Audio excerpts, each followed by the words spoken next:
I call the meeting to order at 9 a.m. Erica, can you do a roll call for us, please? We have Tom Goody, Arlene Zorman, Here. Josh Stransky, Here. Glenn Pepper, Jenna Reed, Lauren Sullivan, here, and Kitty Snow. Here. Glenn, you hear us okay, right? Oh, we are muted. Glenn, we just did roll call, but we just realized we were muted. Can you hear us okay now? Yes, I can hear you. All right, great. Oh, I'm on 100. That's the best we got. All right, let's go to item number 2, approval of minutes from our October 10th, 2023 meeting. Do I have a motion? All right, second. I have a motion to approve and a second for the minutes. Any discussion on this? All right, let's vote. All in favor, say aye. Aye. Any opposed? Any abstentions? All right, motion passes. Number 3, public invited to be heard. Anybody from the public? You're here. I would take that as no. All right, number 4, organizational updates. A, operations retreat draft agenda. All right, I'm gonna take the lead on this one. So we are planning on holding an operations retreat on Thursday, this Thursday. We kind of, between the main groups that are here plus the HCB, the voucher team, there are really, as we get very settled in with LHA and how we're gonna operate from going forward rather than working backwards and fixing old things. We know that there are needs that we have that we cannot yet afford in terms of staffing, but we are working on getting there. So one of the items that really crosses all of the groups, property operations, finance, voucher, tying to compliance, is kind of things in that asset management realm where we've got special projects that don't really fit with anyone in particular. We all have to chip in, which means a ton of coordination. And then also we're just getting absolutely slammed with compliance because a number of things. Coming out of COVID, all of the agencies are monitoring. They're coming back to monitor after taking hiatus. And because we have now, the city has been involved with LHA for a couple of years, they want to see what we've done. So we have so many monitorings and inspections all the time. And so we've been really working as a team to figure out how to make sure nothing falls through the cracks when we have a lot of hands in the pot. And so both with planning out our needs for future staffing, which one is the board did agree to budget for an assistant director position that kind of would be on the operations side and help tie all the pieces together. So that is, we're writing that job description now. But in the meantime, we do need to, we want to make sure all those teams are threading together on any issue and making sure nothing falls through the cracks in between them. So that's where this operations retreat was born out of. And so all those groups will be coming together on Thursday. And we just wanted to give you all the opportunity to see what we are planning to talk about and give us any advice or suggestions for what we could include. It really was, the point really is to problem solve together with groups that may not see each other all the time. And make sure that everyone's on the same page with processes that we put into place in the last 2 years. Some of it's new.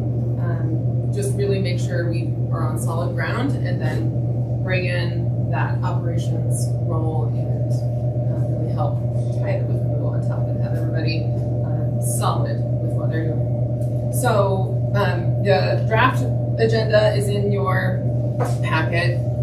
The first item is we're going to roll out a community management manual that this team has been working on for a very long time. We don't have the draft here today. It's in final editing with our admin staff right now, and also it's huge. But Lisa, do you want to kind of give a little bit of a brief introduction to what we want to do with that, how we want to use it, why we want to use it as our kickoff?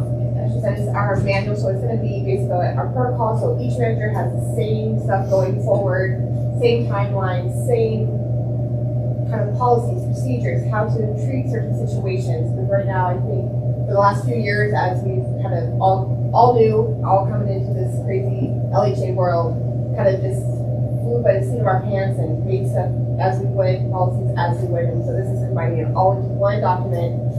Future staff will have it, current staff, so everybody's on the same page. Kendra, you want to give a little brief intro to what you want to go over with property budget management?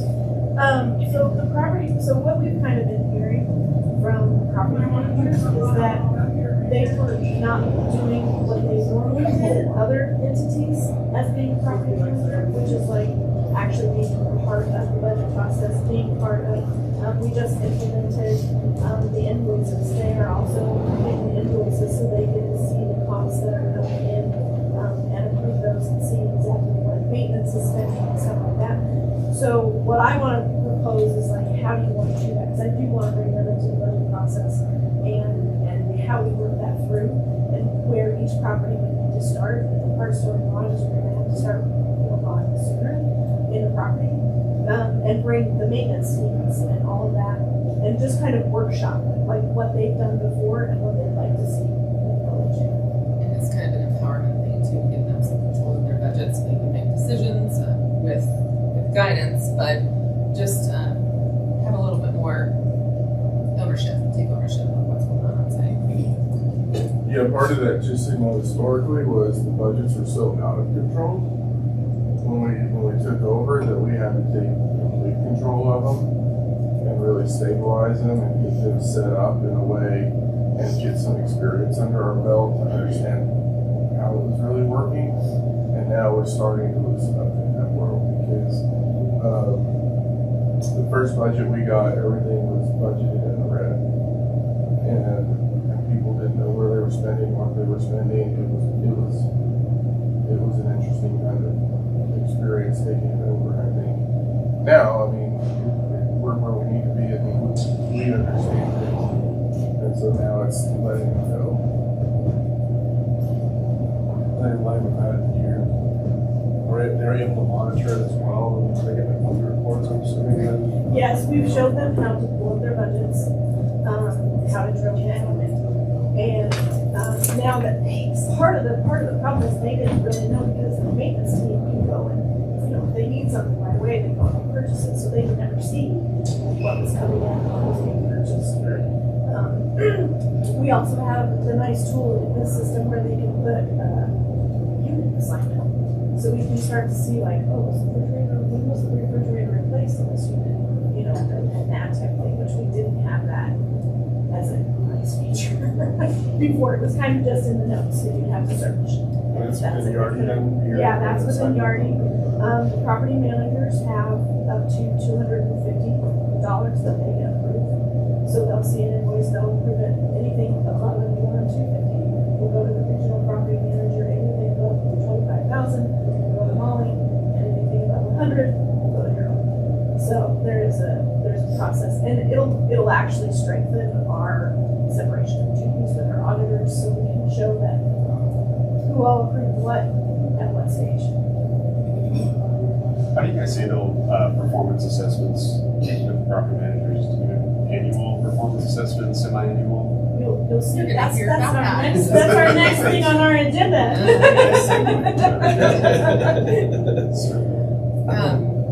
Speaking of Lisa, do you have a copy of Deb's example? Did we put that in here? Or do We did not, but I can send it over. If you want to to send it, I could just pull it up on here when we get to that.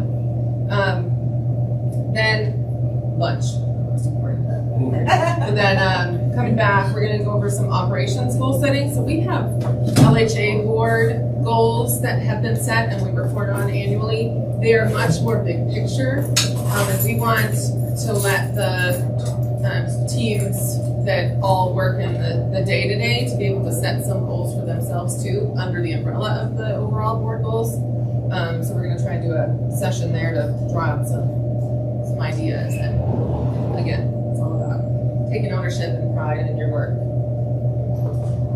Tracy's gonna go over some compliance stuff. She's gonna do a review of the findings and things that we've seen that all of these monitors have been looking for over the past year. Kind of do a summary, a recap, and prepare for the future when you see the trends coming. And then also just reiterate processes and make sure we talk about ideas for our processes, because this is where every single group is involved, and it is very easy for something to fall through the cracks if we don't have a solid process to make sure everybody knows what they're supposed to do to prep. The performance modeling. So, Lisa, have you been able to see it? Yes. Just bear with me for a moment while I pull it up.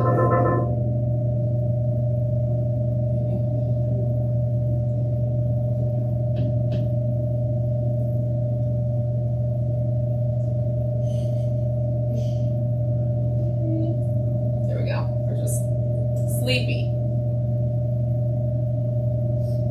All right, so this one or this one? The top one.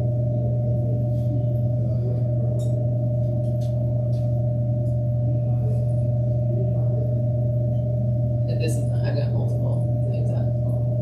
Okay, so let me make sure I just share it for Glenn first.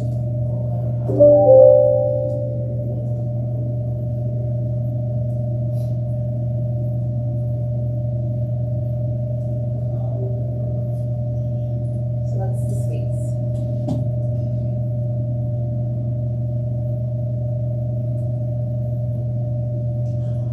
Okay, do you want to kind of give a recap of what this is all about and where this came from, Lisa? Sure, so this is pulling multiple reports over the year that we've slowly been working to get better, putting them in the system. Like work orders is like, I believe the top one, or maintenance turn, sorry, is the top one. Maintenance has been, I think coming into LHAAB and then coming into the year, they didn't know the repercussions of what taking so long on a maintenance turn. And like the loss of revenue, the longer it took, the less money we made. So we've really been pushing that with them. And as you can see in quarter one, the turn days have gotten a little bit better. They started. Sorry, it's pretty small. I'm trying to. 91 days was the average for quarter one for a unit turn, which should be 10 days is our policy. And I did not count F units in this, so this is for this week, so we had a couple F units, so I did not even count those.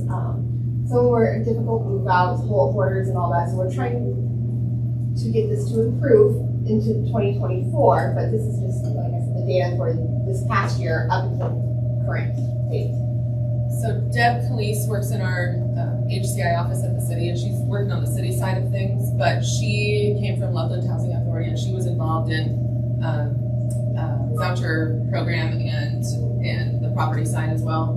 And she brought this with her. This is something that she used to help the teams take ownership of their work, see their own performance, and use it for, in their case, they use it for incentive as well, which is something that we would consider down the road once we have something set up or have budget authority to do so. But it is really something that everyone can see, so everyone's on the same page. Everyone can see how the properties are performing, and it's just incites, motivation Yes. to perform. So this is creating the baseline for 2023, where we're ending the year at. So they'll have this, we'll use this when we set each employee's performance goals for the new year as well. And have them look at this and then say, what are your goals for the new year? Lease up turn days, you did pretty good here from the days that you were thinking. Just seeing what else. Yeah, so Are these per month. per month? Okay. Yeah, enter it per month, and then it tallies it all up top. So I have another meeting today where we're gonna set more of the goals with compliance, more of the goals with maintenance. I'm gonna work with Tracy, who does our compliance. We have a few more matrices and measurements to work out, but I feel I learned a lot doing these reports this weekend. Each report took me about 2 hours, and I was just like, wow, some of the information I was learning by pulling different reports and actually counting the days for maintenance, work orders, for research, how many past due research, which may not be, they were past due only by a day or two, but there's so much room for improvement, and I think this will be a huge eye-opener for just maintenance and managers going into the new year. and that they know that we're watching this even more closely. How often are you inputting data? This will be updated monthly. And is that gonna fall under your Yes. responsibility? But managers will have new reports to send monthly. They've been doing weekly reports for the last year, but we're gonna add now in a monthly report where they'll pull this data and submit it, and it will be already reports, so. Okay. So they've gotten a taste of it, but we're gonna really dive in and go over the purpose and what we're hoping to see and be part of the goal setting. And it's actually led to more, new forms. We updated the maintenance weekly reports to add stuff that's gonna be reflected on this, where they at with each turn, so that they're reporting to managers. We just implemented 2 weeks ago that maintenance is meeting daily with managers because they were both kind of in their own little worlds, and I'm like, no, you guys gotta touch base daily, and so that's gonna help, I think, improve this, where the data in Yardi is gonna be even more updated to maintenance and say, I've done this work order, I've done this turn, can you please make sure it's updated today? And then somebody else is checking in on the managers to make sure they're getting it in. So separate and apart from this, we're running a module out for the part of our maintenance system. So a few years ago, the city went away from the annual performance reviews because I would sit in my office and see at the end of the year these lines of everybody coming in for the annual review, and it wasn't accomplishing anything because you're not dealing with issues or rewarding early on. So we shifted as a city 7 years ago to it's more of an ongoing communication and documentation. Now, our HR system has taken some time because we've been converting it. We're bringing the new system in play for next year, and what that's going to do is real time when we have conversations or an issue, put the information in, and it just starts both good and bad, and it just starts aggregating it so that, and then that automatically will send it to. So if I write something about about Molly, sends it to Molly,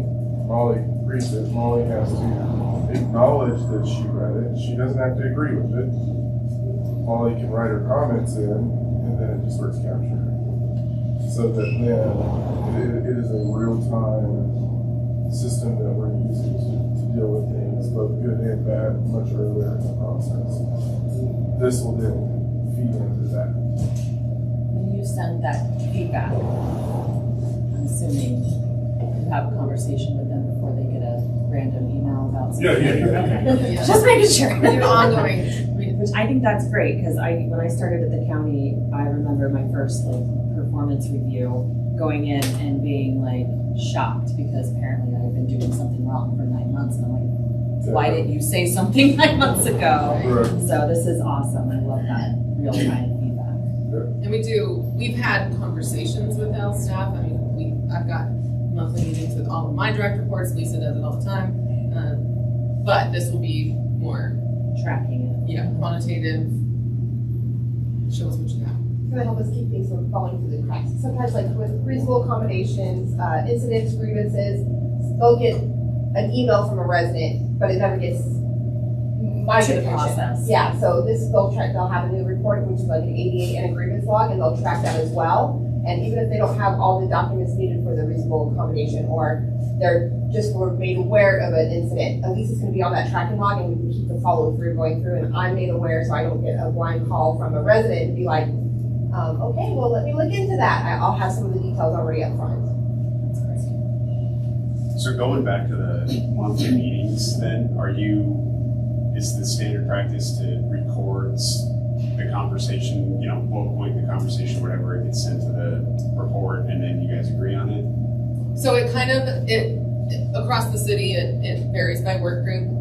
What I do is we have monthly conversations about either struggles or things that we need to address, or just this is our time together to go over things that have been waiting. So sometimes I do annual goals at the beginning, and then kind of a recap at the end of what you accomplished and what to work on for the next year. So that's where currently it's kind of recorded, but a lot of the monthlies are really more informal unless it is for a more critical issue, and then the notes and documentation. So we kind of operate on the similar, where we have monthly, but then we also do the semi-annual performance. And the risk that you can run and only doing the monthly is you have a manager that just never meets with their staff. They say they are, or they're supposed to be, but they don't. And so then if you don't have a performance assessment in there at some point, then you never catch it, and it can go on for longer. Part of our daily, the manager and maintenance meeting, it's manager, assistant, and maintenance meeting, they are signing off that they're meeting daily, so that somebody can say, well, I didn't know about that work order, I didn't know about that unit turn, I didn't know about that resident issue, they're all signing off on the agenda daily. Yeah, part of it is, you're right, just we have that, and that's why we've been pushing for that meetings function, because it's pretty easy as a manager to go in and look, what are you doing? Because if you go 2 months without filling it out, there's a problem. Where we've also caught it is, this is in the city, I have some managers come in, this employee's been doing this, and this, and I'm going to terminate in the location of the record. Yeah. And they don't show you the record, and then it very quickly flips into their managers are going to them and the employee issue because they're not holding the management stuff. And so it's definitely increased in frequency, it still shows up. But it really is about multifaceted, there's accountability. And we designed it where each work group can build it based on what we're doing. Because I always say, if you're going to build an organization, you're not going to build it in the city because how our electric utility does it is not in this group.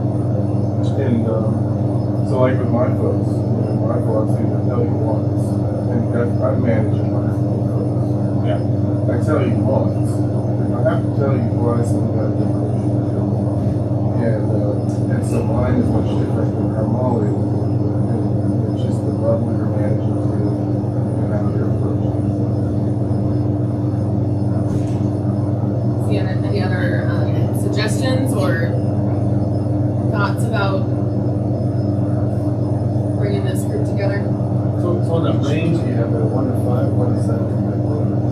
Assessment? of some Kind of, sort? yes, so Molly, actually, in the email I sent you, there is another document, and this is what we're gonna hash out today,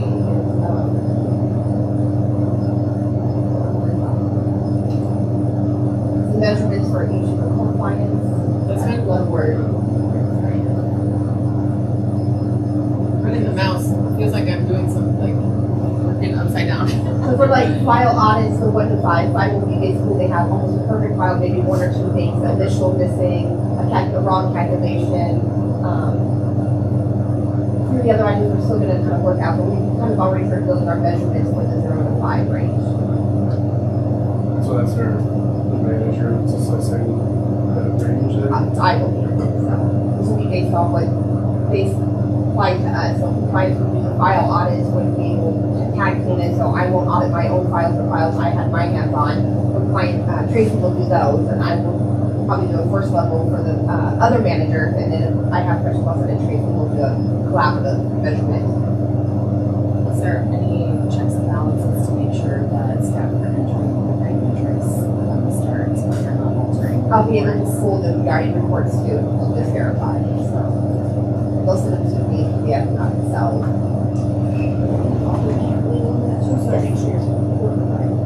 And that's part of our questions we're hashing out, to make sure we're not the right There's reporting. some reports that don't give you the full picture.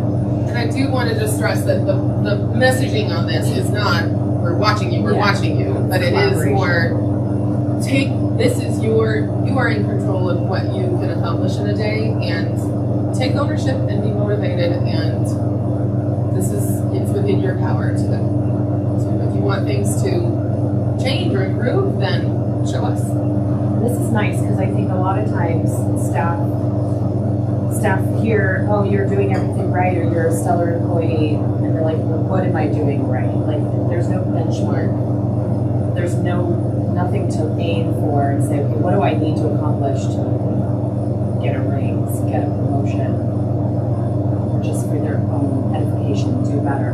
It's nice to have this, because I can tell you, it's really hard. And you're like, what do I need to do to get a promotion? They're like, just do great. What does that mean? what you're doing. Yeah. And It's like, well, what am I doing? I think the biggest thing for my staff with bringing this report on is they all want more money in their budgets, and this is gonna help them measure it. Well, what's costing us money?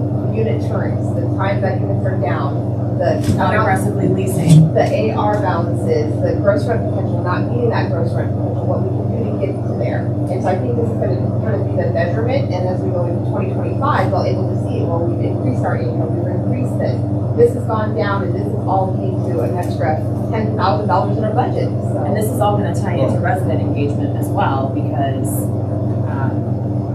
now, I remember years ago hearing that property managers were like, well, why can't we do this? The residents wanna do, why can't we? Now, well, no.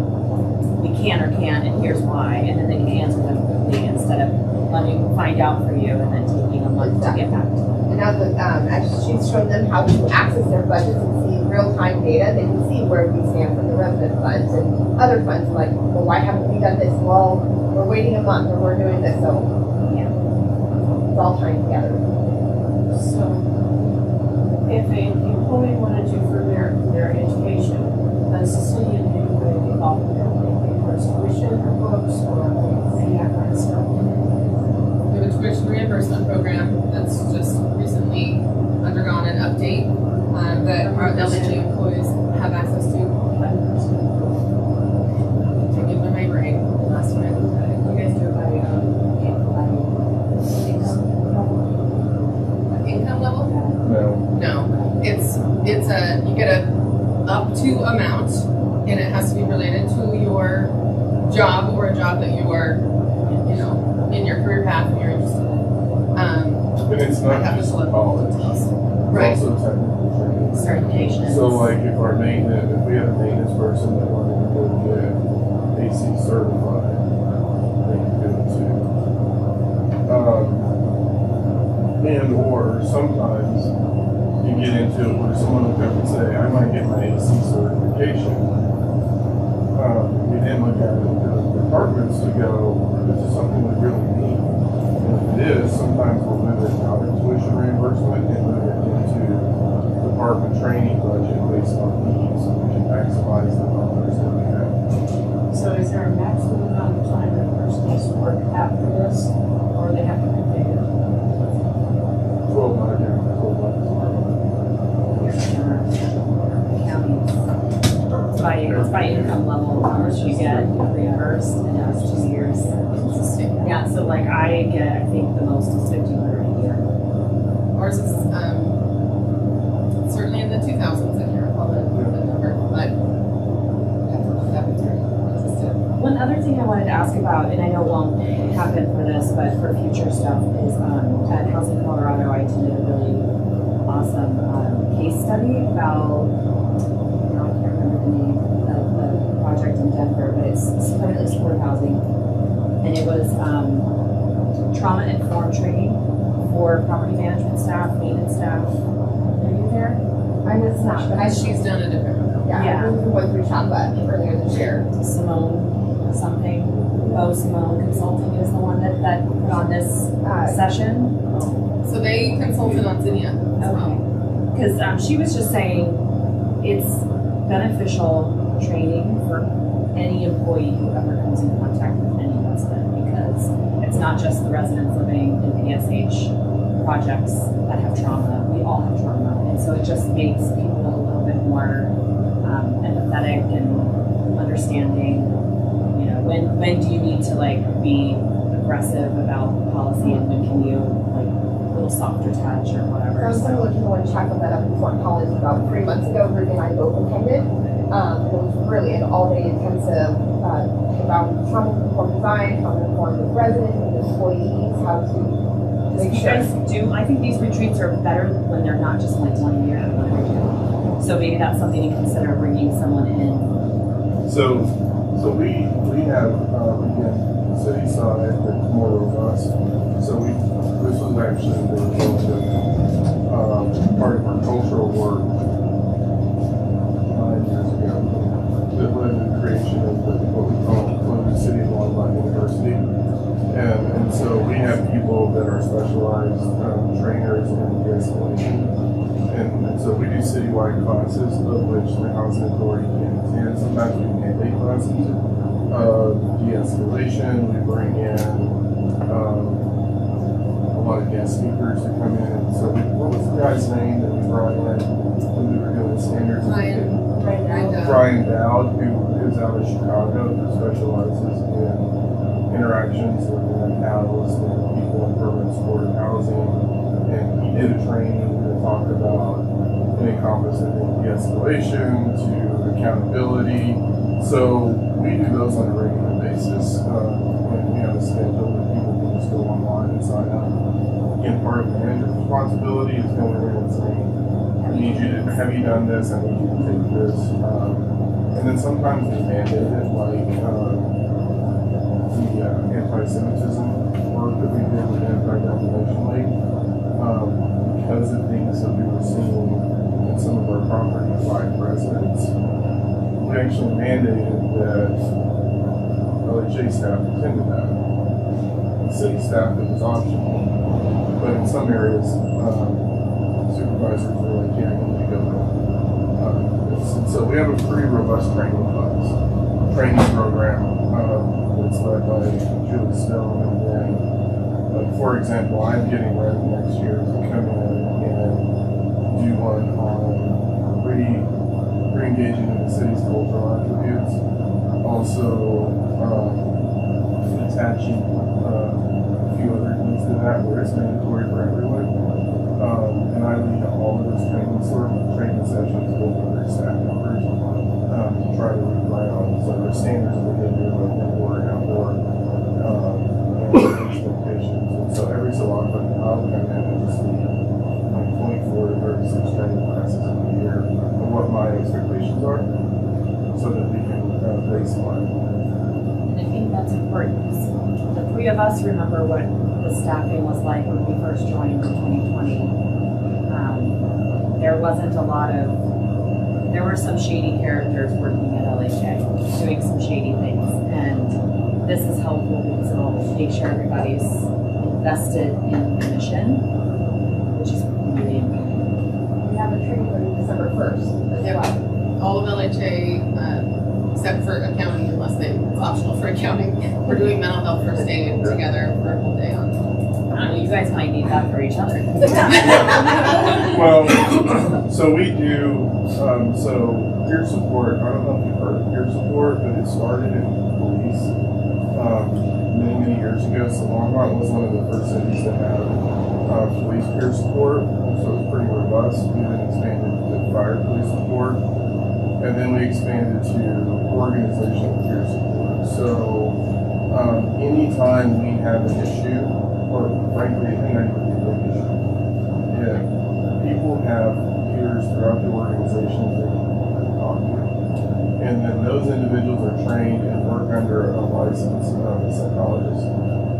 And they can work with them and go, okay, Erica, you might want to really think about getting into a more formal treatment program to talk about advisor.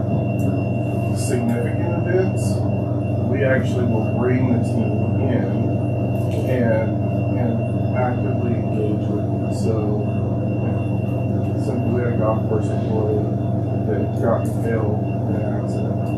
Not a choice. We brought peer support in with the psychologist and others to really ground everyone in what's happening. And so that's a different function that we have to support staff because they go through some pretty tough stuff.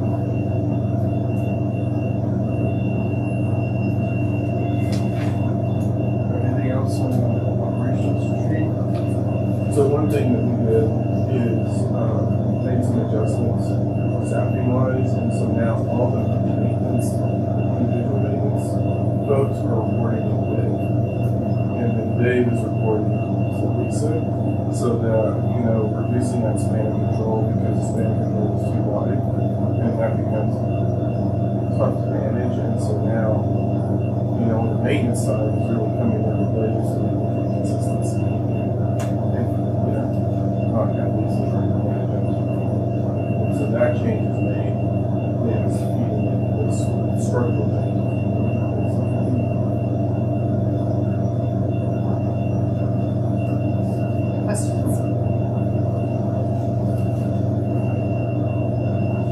next item, voluntary compliance agreement update, accessibility improvements.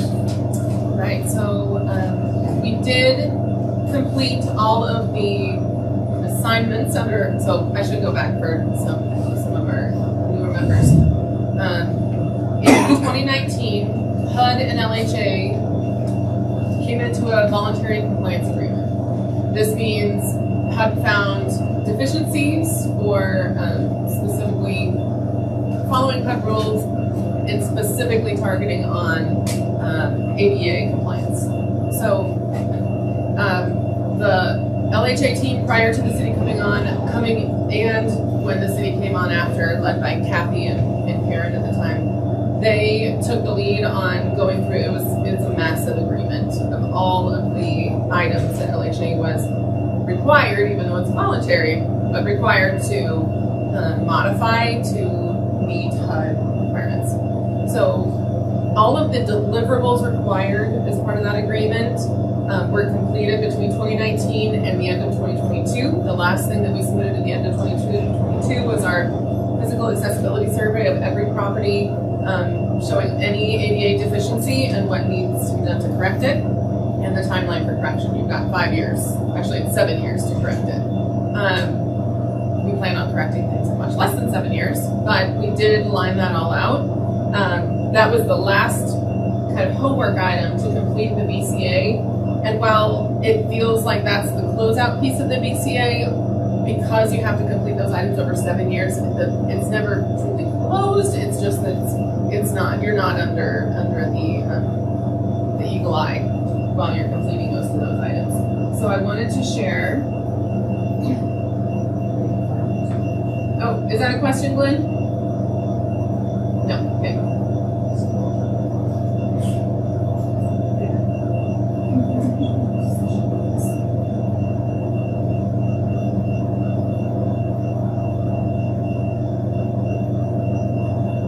Put it in place a tracking system.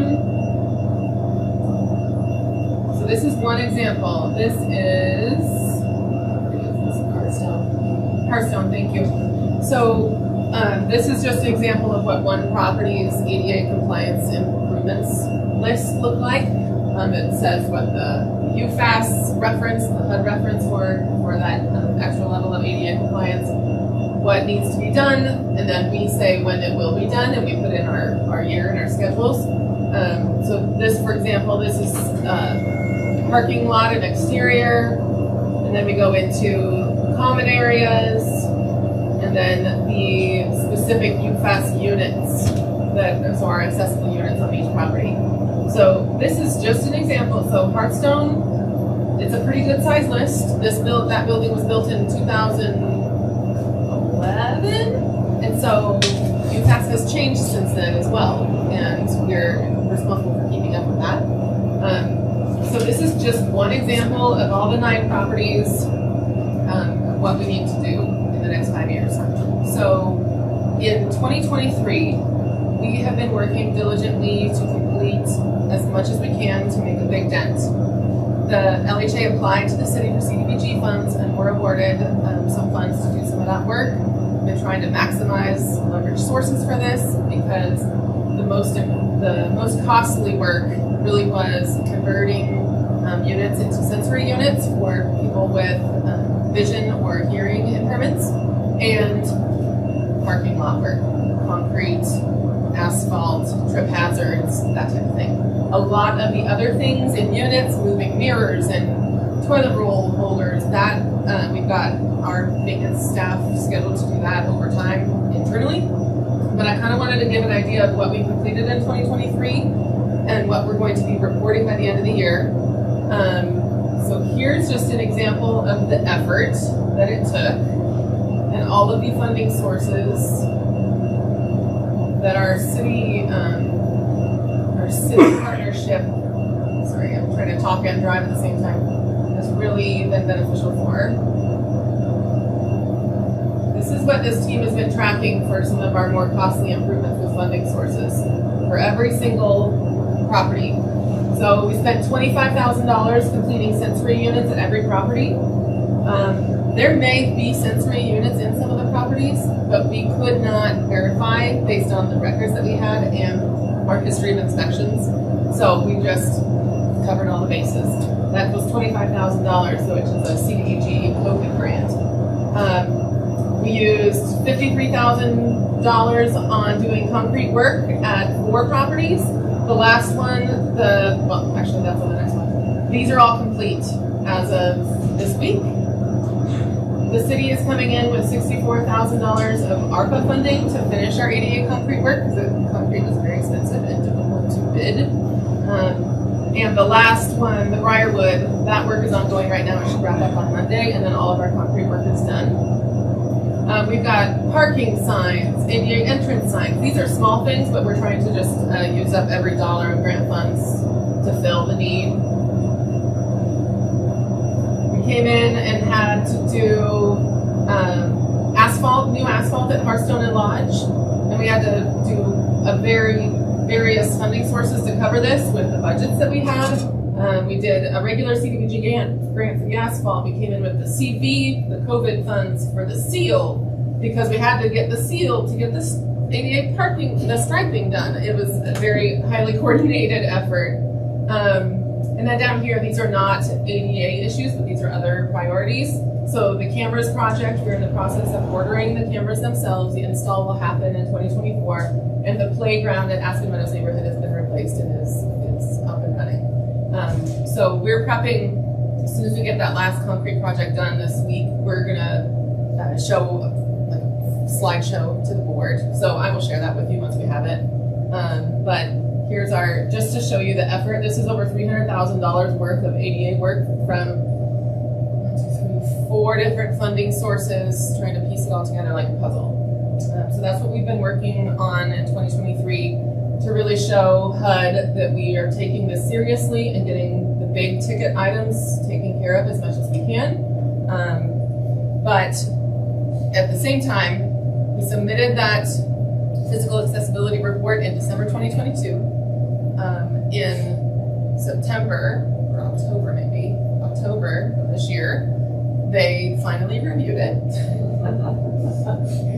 So there was actually some missing. There was an exhibit to the old BCA from 2019 that had some additional items that want added onto the physical accessibility report. So our ADA consultant is coming out here the week of November 27th, staying in a hotel and hitting all of our properties to mark off the new items that HUD wanted to see, which I'll tell a story about in a moment, and verify that all the improvements we've done in 2023 are done to standard, so we can report to HUD that's complete. So the example of things that HUD had on their exhibit that we did not, that our ADA compliance, who is, HUD approved him as our qualified inspector. The drinking fountain here at the suites, is it in the lobby? They're supposed to have, I'm going to make up the number, but it's something like 27 inches of knee clearance underneath for a wheelchair. We have 26 3/4 inches. For that 1/4 inch, we would have to move plumbing and redo that. So it's stuff like that. It is very clear that in 2019, HUD was coming down hard. And when we had a conversation with them to verify to make sure we were doing exactly what they wanted, we asked, is there any construction allowance for like a 1/4 inch, a 1/2 inch? Is there any sort of flexibility on that? And they said yes. And so we're going to put in, for example, that specific one and request a variance for that. So they're seeing the progress and being more flexible with us now, because moving the plumbing for a 1/4 inch is just, it's just, It's unreasonable. So anyways, it's still ongoing, but the good news is they are seeing the progress, they're seeing the effort and the commitment, and they are responding with some flexibility. So that's the update. Where we are with that.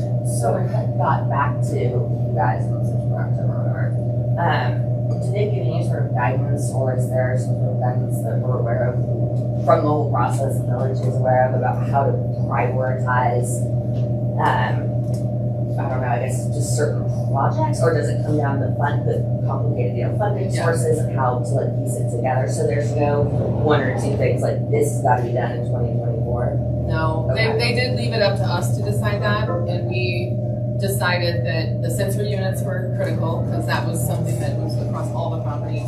And then we knew that the concrete was gonna be incredibly hard to, and the asphalt was gonna be incredibly hard to budget ourselves. And so we needed to act and try and get grant funds for that. Some limited. Right, Yeah.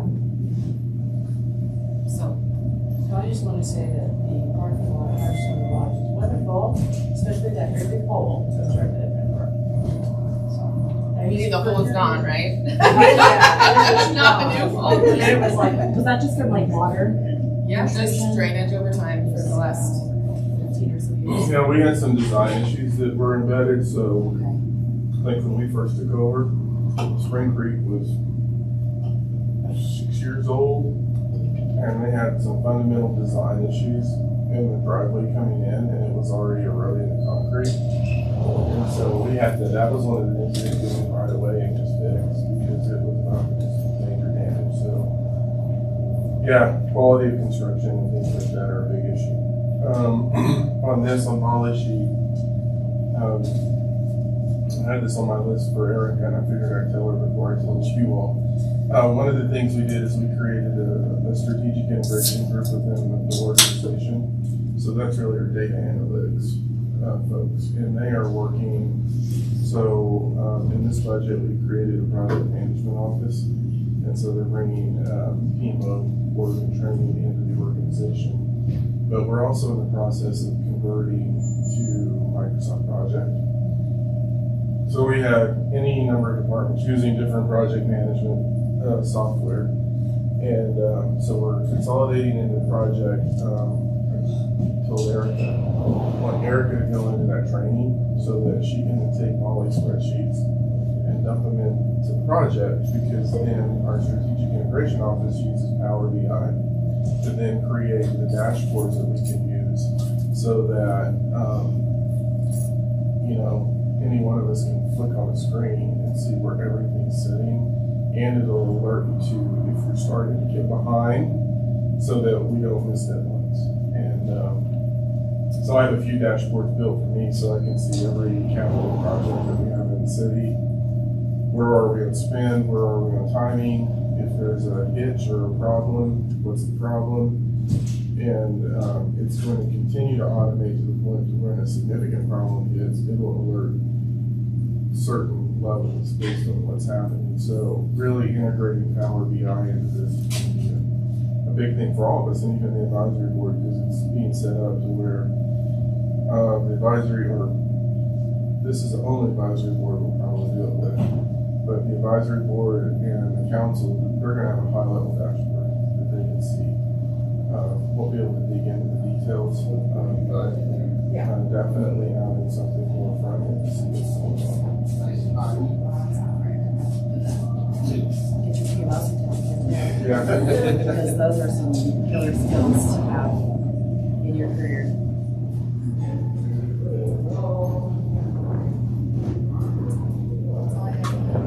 Questions? Alright. Let's move on to number 5, development and project updates. Do we have to go over this now? That's for, yeah, that's Later? for the- Okay. Okay. Okay, development updates. Village Place, now Village on Main. We are cruising to closing. We are anticipated to close December 6th. In order to do that, we are frankly ahead of schedule on most of our items.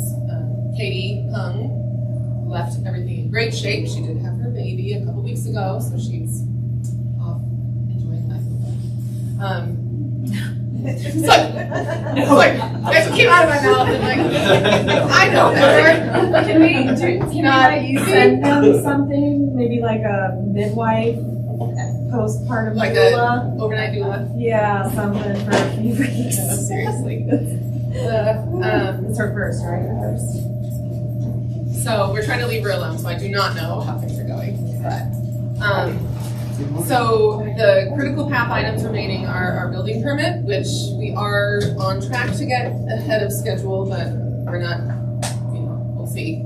But that we should have that by December 1st at the latest.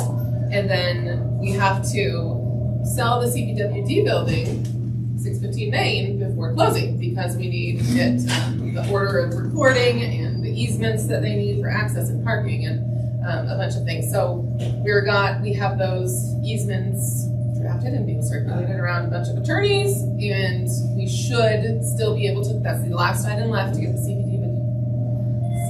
CPWD building sold. So that is targeted for by November 30th. And then turn around and close on Village on Main December 6th. So the last thing to finalize our construction contract is radon testing. The investor asked us to redo some radon testing, which we did yesterday. So we're just seeing if we need to install any mitigation system or not, and then our construction contract will get finalized, and we're cruising along. We meet with the residents on Friday to do the big relocation, here's the whole plan meeting. And so I invite everybody to come if you'd like to hear. It's on Friday at 3:30. And that will kick off that for residents. They will not be moving out, and construction will not start until January 16th.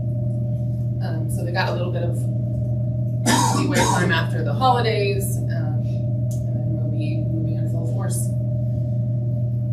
Our relocation team that we hired is wonderful. Senior Services will be there to help because they lived through it with us on Aspen Meadows. So we're moving in.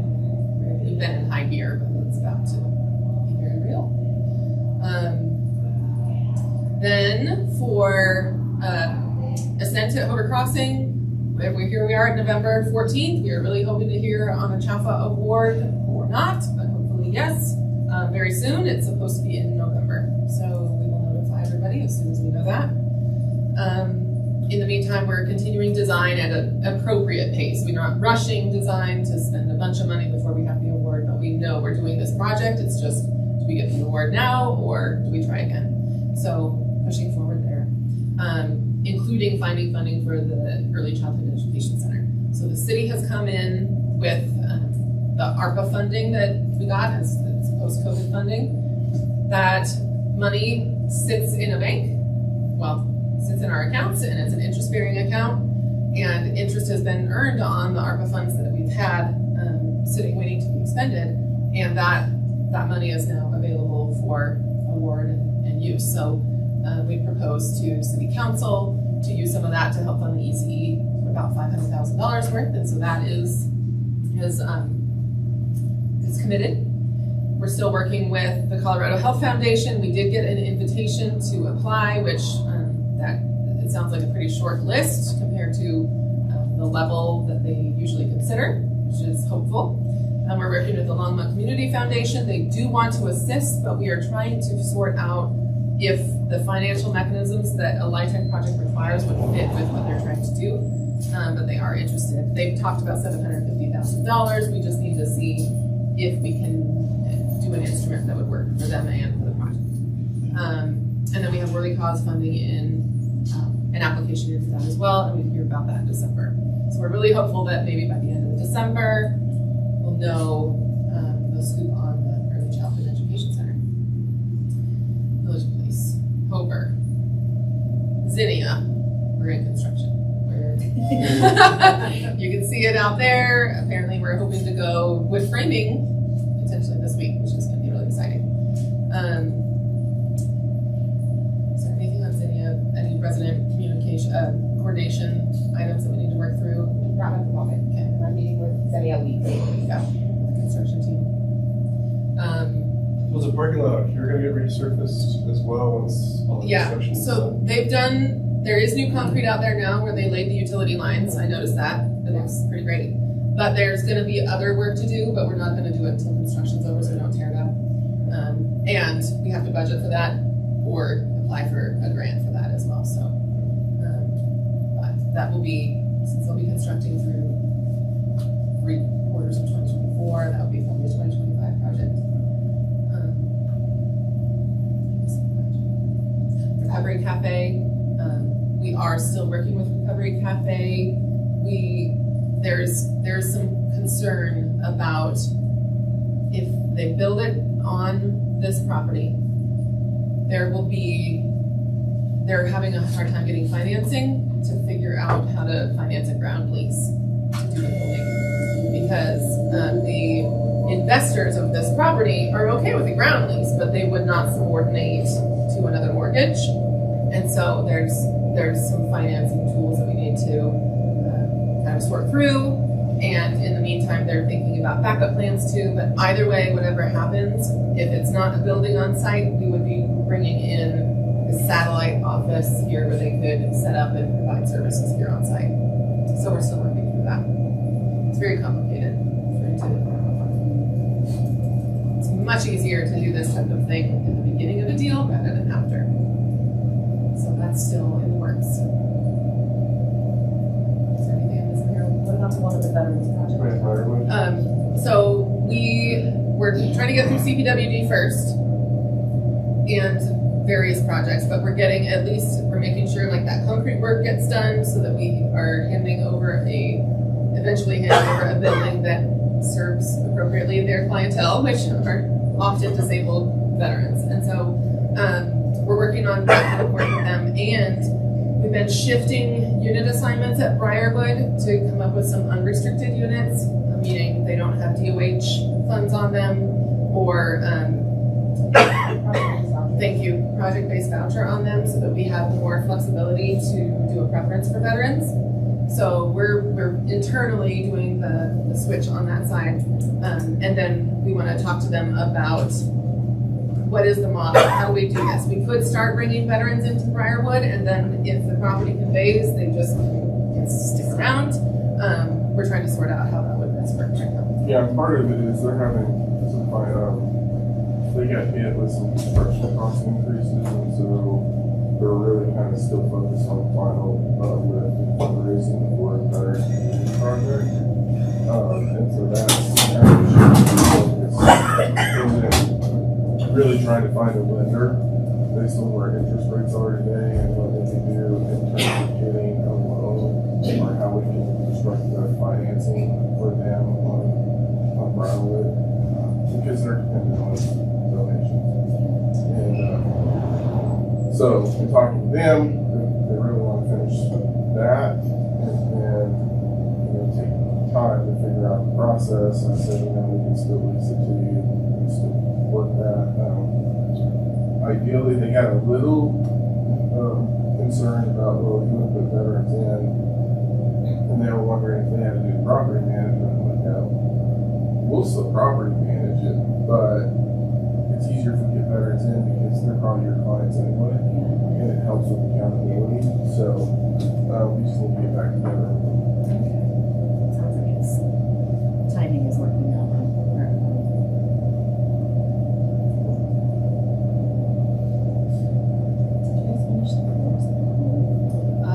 So we have submitted claims to, so this is Aspen Meadows flooring that was installed in 2021 and is failing. And so we have submitted insurance claims to the construction and architects insurance companies. We're waiting for a response from them. But Wasn't it under warranty? Well, we identified the issue while it was under warranty, but the product was all discontinued. Palace was ready to just go and redo it, but then when we had our insurance adjuster go out and do a third-party review, there are both spec issues, so that's the architect's responsibility, and install issues. And so what we're planning on doing is going to be the most cost-effective and prevent any issues in the future, is we're probably going to replace in the common areas with carpet tiles. The residents want that anyway. It will be the more affordable and quicker option, and it will be better for those long hallways. And so, but we would still do new vinyl in kitchens and hallways and baths. So we just want to get about everything. It's a whole. No relocation though. We do not know that information yet, but we don't expect to. I mean, they could probably lay. It's just a kitchen, hallway, and bathroom. Yeah. They could probably lay that During business hours. during business hours, maybe a day or two. Yeah. So. ADA units do have. Oh, they do have it on the first floor, so that would be a little bit more. It's an effort. If we replaced with the light flooring, even with Palace providing labor at cost, which they offer to do, it's $500,000, not including relocation. So- making a claim on their insurance defects. Okay. How's that affecting the relationship? Is Palace and like you guys? Our relationship with Palace is still good. Carrie Feld is the project manager. She's nice. She's wonderful to work with, and she said, we will fix this. The relationship with EJ is better. That's a scary thing. Yeah, it's a scary thing for a small architecture firm to have that, where you have to put that on your resume when you go for other jobs. So that's a scary thing in terms of her business. But that's why insurance is there. I mean, we don't have a source to pay for it. It's our only choice. So Well, and part of it, just to be frank, when Molly brought this to me, at the end of the day, I didn't care about the relationship, I cared about the product. Yeah. And so I get that they were anxious and concerned, but they didn't give us what we needed. Yep. And it was like, we're just gonna do I just hope it isn't contentious. it may. it. It may be, but it is what it, I mean, It's the business of development. yeah, it is what Right. it is. I mean, the manufacturers were, that is a root cause as well, where they say, I warned you. And we say, so your floors can't handle an office chair? And you say for light residential use. I'm like, this is an apartment building. Yeah. So shouldn't it's- expect There is, structures. yep. So anyways, we're moving forward.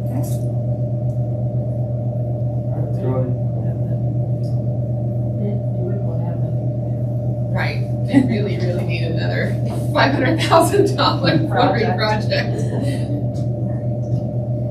right, let's go on to number 6, items for input for the Legislative Board of Commissioners. A is community manager and minute policy. Is this one of the things that you had her? No. Okay. This is something we wanted to do. I'm gonna let Lisa take over, but this is something we wanted to do because we now have community managers living on site, and we wanted to make sure that everything was fair and equitable and established standards and all on the same page. Not just between those living in the units, but other LHA employees that may not have, they perceive that they don't have access to that, so. So this is our rough draft. We just got this from the attorneys Friday afternoon. I'm already making my edits on here as well. Like she said, we do have managers living on site. This will help us minimize and avoid eviction processes. If somebody's terminated, we're trying to kind of just make the whole process easier, in that they're not entitled to the unit just because they're a manager. They have responsibilities. There'll be other documents coming. We are adding responsibilities to managers who live on site, as not that this unit is part of their compensation, but with living there, they have additional duties. Part of those include ADA snow removal. So when we start getting the snow falling and the plow can't make it there, they're going to be out there shoveling ADA parking spots and ADA accesses. Weekly lighting checks, making sure all of our exterior lightings are working at night, because we don't have maintenance on site at night. Responding to emergencies, including health and safety items, welfare checks, emergency lockouts, where a child, like I respond to where a child has locked the parents out of the house, and I don't want them to wait on maintenance for 45 minutes with a toddler in there, so I'll go do that. So things like that, we're going to require the staff to do with living on site. That'll be built into the agreement. There'll be an additional form of additional agreements, so we'll be bringing those back as we get those. But this was our first step in getting this Occupy agreement. What do we have now? Do we have anything currently?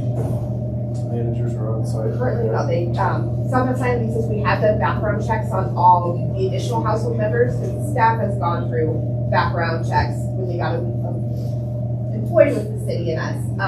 But for spouses, children, anybody who's over 18 in the unit have gone through background checks. And these are not subject to LHAAB. Correct. They've all been approved by lenders and investors and SHAPA. So we followed the standard lease-up procedures, the same as other residents and community deposits, et cetera.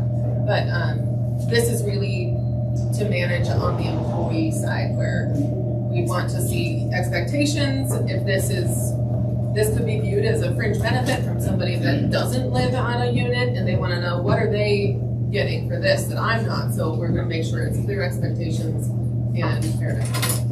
Sorry, so this, so for the security deposit, so paragraph 8, it says there's not gonna be one. I'm just confused, but are you saying like there normally is? We haven't, Or is that? yes, we haven't. Yes, changed it. okay. But I'm gonna work with the attorney, I think there, we Gotcha. just need to add a clause that upon inspection, if there is a need, that we can charge a That deposit. makes sense, yeah.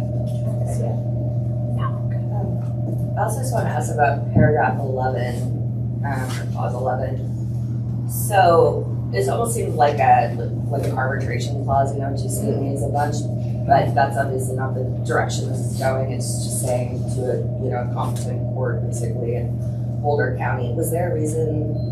Do you know that the lawyers want to go that way, or you guys wanting to go that way to basically say we want this to go to a court of original jurisdiction to have the judge decide the issues as opposed to like having the arbitration step? I think, based on, the attorney who drew this up, his fighting or using something similar in court, he figured this would be the best and easiest way for LHA to proceed. Okay.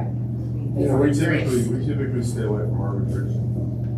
Right, and is it standard to just say then that we just want like a bench trial, basically, is that in kind of the city's contract? Yeah, this is kind of the language, yeah. That makes sense. He did create this as well based on his experience with other housing authorities in Colorado that have similar policies. Well, and just If they're like waiving their right to a trial. we'll do a jury trial, they can Yeah. still go to a judge, so yeah. That makes sense, and then just a tiny typo, venue like is where something is, so just, I would suggest standing up that in before Boulder County and Yeah. Oh, sorry, no, paragraph 11, the third line. It's like venue is Longmont, it's not venue. So.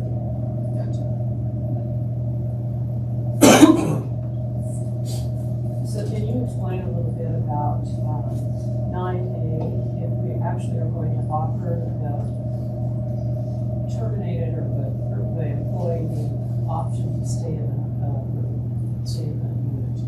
There could be circumstances, so say I had somebody who qualified for the senior property, like Spring Creek, they were 56, and they qualified for the housing, they've had a change in circumstances, maybe they're not leaving on bad terms, they're retiring, and so they would be eligible to stay in the unit. We could work with CAFA, the investors, to just change that employee unit and let them remain housed. So they have to vacate just because they leave, terminate. That was. If they qualify to. Yeah. They'd have a program requirement. Yeah, so they either have to qualify Yes, as in the family or in the senior. correct. So, and I'm sure you have a really good explanation for this one. 10 and 12 are word for word exactly the same. And is there a reason for that? I think this is our first draft from our attorney. Yeah, we're Cross gonna it out. omit that one. Intentionally left blank. And if you find something else, you can add it in later. But is the unit that is designated as a manager unit, is it a particular unit that we have, is it like on the first floor? It depends. Okay. It depends per property. So like the Hearthstone and the Suites have designated managers units that will always be managers units and never available to the general public. Right. Fall River, Aspen Senior, and Village Place all have kind of a floating employee unit that could be rented to the general public if it was occupied by management, or it could be an employee unit. And it could go to a different unit based on the household's needs as well. So the ability for a former employee who qualifies to stay in a unit, if they were living in a specific designated manager unit, that would only be open to them to stay if another unit was available. Correct. So they don't just get to stay in that unit. Yeah, depending on the property. So it's Yeah, going to be okay. based on property and availability. Do we think that reference is that okay here, Lisa, or do we need to? I'm gonna look- We reserve the right, so There yeah, we go. it's flexible. And so depending, if they met the property's criteria, we can always transfer them as well and not lose the occupancy. Transfer them to an empty unit. That's good. And then I guess the people that, are allowed to also occupy the unit, number 5, they're not required to sign this as well? No, well, this is just what they employ, but they will send the other lease documents, the house rules, crime-free addendum, anything like that, they will all be subject to sign. But what if we have an issue with one of these other individuals that occupy the unit? I didn't necessarily see anything about terminating the lease. We have an That's- issue with them? That's covered in their lease Is it? agreement, since it's not a contract with the employee. Number Okay. 8. So it's kind of included in there? Yeah, I would say number 8, employees required to have to abide by the non-monetary obligation of such rules for the community. I would say employee and household. I would add that in to cover that. However they're referred to in 5.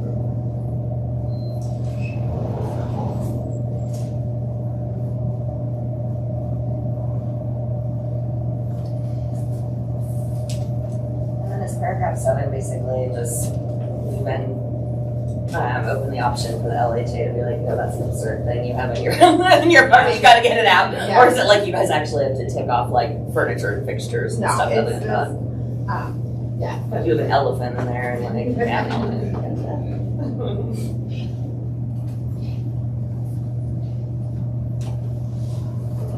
We'll be bringing this to the board either November 30th, if we can wrap it all up by, that's Friday. Oh, I got one more for 10. Okay. Employee further agrees that allowing any unauthorized occupants will result in LHA terminating this license to occupy agreement and may result in the termination of your lease overall. Because it could be a violation of the regular lease. I know this is your first draft. All right. Is this going to the eventual go to the board? Yep, hopefully November 30th, but we want this and any other policy documents, the, what are you calling it, Lisa? The house rules stuff. I think that we should show the board that, even if they've seen it before for other purposes, that, so they can reference it specifically to how it would tie rules. House rules, I'm free. Yeah. Let's chat about that, just to make sure, because this is that license agreement, but there are things that we've talked about that aren't necessarily in this, like the pets and the things that we have gone over. Let's chat on what to include for the board, whether we make November 30th or we're trying to get it ASAP because we just don't want any open-ended questions out there.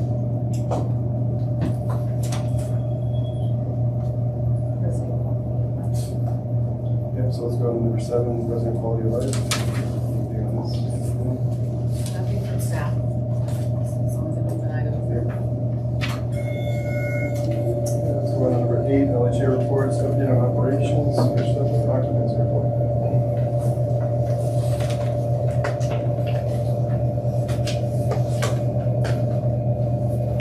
For the properties that are leasing, not counting Village Place, we're on the rise scale of occupancy. We do expect a drop coming in November. We've had a couple residents pass on. Seen a decrease in meth units over the last few months. We haven't had as many. We've only had one new one since September, which was a low testing amount. The other ones are all in some process of renovation and being reconstructed. So hopefully we'll have those, most of those done by the end of the year. How are the installation or continued testing of the meth detectors? Is that still, are you still working through all that? Yes, we have 2. We have one in this building and then one at Spring Creek. And we actually, that's part of my update here shortly, but yes, we are monitoring those. And we have one right out here in the lobby. You can look at it when you leave, top left corner.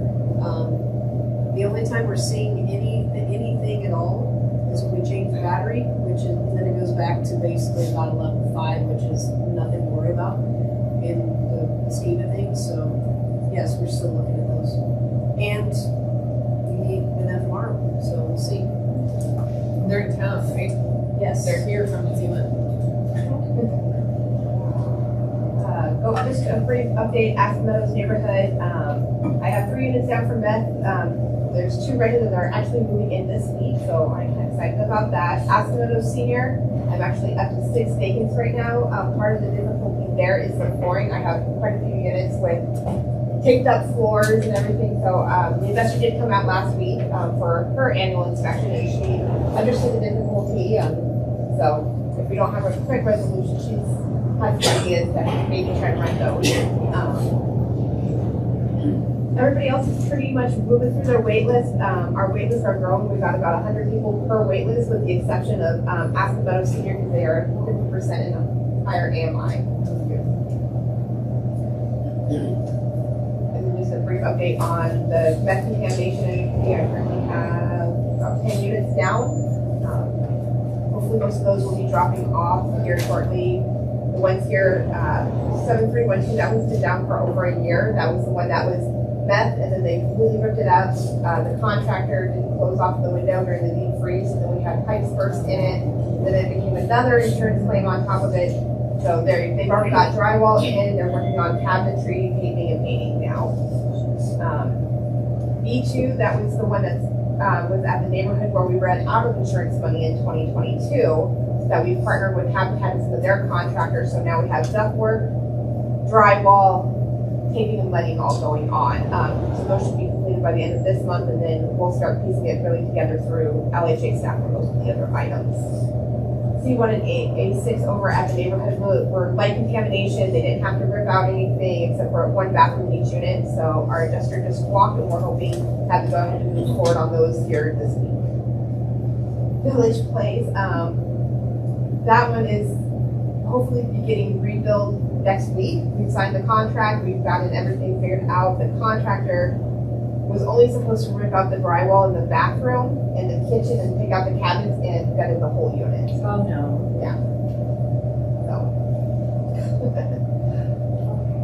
So. How come you guys are rebuilding They're that? responsible. They're putting it back. Yeah, they're putting it all back. So. Okay, I was gonna say versus just included in the project. No, they need to pay for this. Yeah, so they're paying to rebuild the bedroom and the living room and the dining room. And then, so we work with our adjuster to have those costs separated of what they're paying for and what is being under the insurance claims. So they're taking care of the insurance money, and who's doing?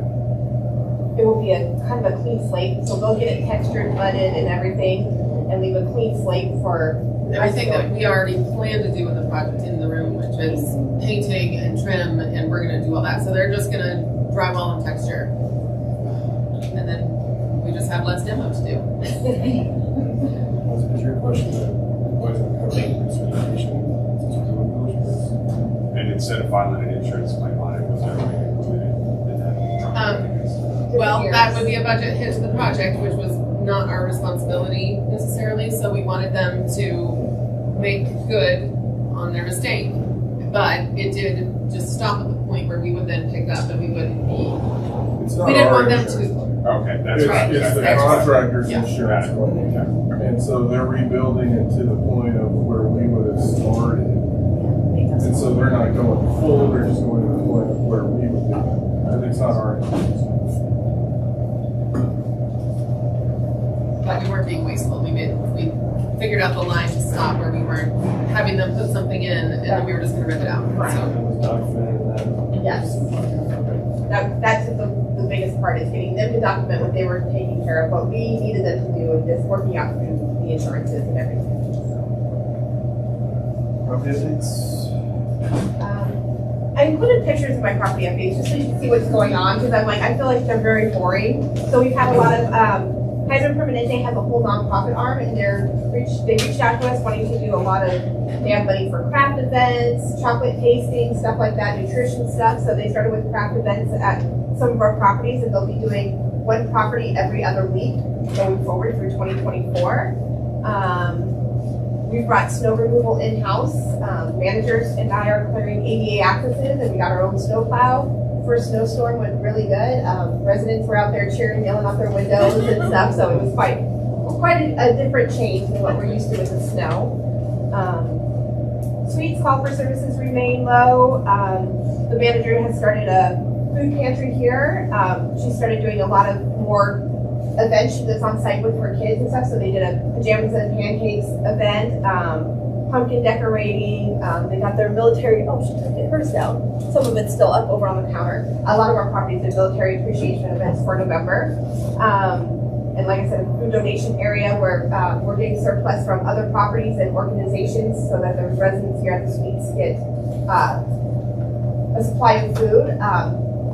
We used to get farmers market, but now that the farmers market is kind of ending for the year, they're not getting those weekly donations. Aspen Senior, Elder Share began doing food drops twice a month there. November will actually have 3 to supplement food for the residents there. And it's stuff that they can use. We've been getting ground hamburger, gallons of milk, eggs, sausage, you name it. It's stuff that residents can actually make a meal out of. two of my employees have become volunteers with ElderShare. So they go and they report to ElderShare what the residents are requesting, so that they're not just getting, before they were getting like beans and garbanzo beans and stuff, things residents really didn't use. And so my staff was able to report to them saying, residents want something that they can use as a meal so that we've been getting more, even like the canned spaghetti, canned pastas or different dishes, beef stews, soup, stuff like that, that they can, or already made meal, or multiple items that they can make into a meal. So that's really helped 3 of our properties increase that. Now we're working to get Hearthstone and Lodge at the same level as the other 2 properties. Like I said, RBC was out last week, the investor for Aspen Senior, and they had no findings. All our files were great. Only concern was flooring and renting those units. Aspen Meadows neighborhood, the playground was installed. 3rd picture in the back shows our new playground. It is used a lot. Good, I was wondering about that. So about 8, 9 o'clock at night, daily. So the reason we redid that is, it was unsafe. I mean, we had it taken off because it was just unsafe for kids. It was just wear and tear. Broken boards, and part of these play structure is ADA accessible and all that too. I didn't include that picture, but it is. Village Place, that manager, she's now starting to host Veterans Coffee every month. And so Veterans Community Project has come in to one of those, and she has different veterans groups lined up to come in monthly for the next 6 months. And she's had and it's not just veterans, it's veterans families, military families, and she has, her last one had over 25 residents and family members in attendance. Mortgage company came out for Spring Creek. Well, they're coming out, getting site and file review end of this month. Fall River, they started Fall Bucks, so they, a lot of our, you'll see we have coffee stations at our properties, and so they call it Fall Bucks, and the manager goes out and makes coffee with the residents in the morning, and kind of just getting that personal relationship done. And the asphalt repairs at Hearthstone and Lodge, so. Y'all get happy residents there, pictures of the fun. And so these pictures coming from 4 different properties.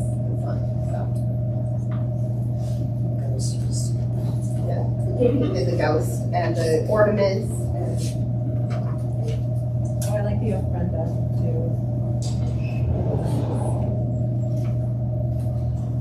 Are we still doing the Via shuttle? Yes. Is that like built in for next year as well? It is. So partially it will be paid by the city, and we've also put a chunk of money just in case.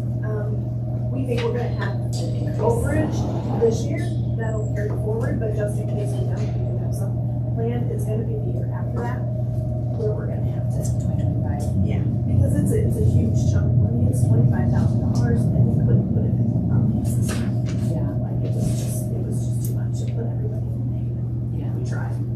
So we might have to get creative sometime next year coming up with future funding. Yeah. Okay. So one of the things that I have talked to a couple of the council members about is getting some additional funding to carry us through 2026, which I think they're going to bring up tonight.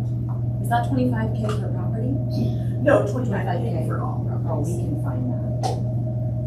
Well, Arlene's talked to some council members, and so I think As for 45. some other contingency, which gives us more time to do it. Good. I got a spot for you on the Women's Affordable Housing Network sponsorship committee. Really good at asking for money. Great. Let's go to age receivables.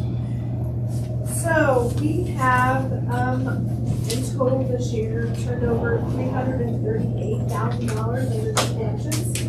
We have seen nothing back. And we wrote off about 10,000. Usually the ones that are getting written off is still that have just passed on. They have cleanup in their units, and we just have to pass that to them. It makes sense to anyways. So, I think we finally got one tenant that called recently and must have gotten reached by the collection agency. But we have heard crickets from any of the others.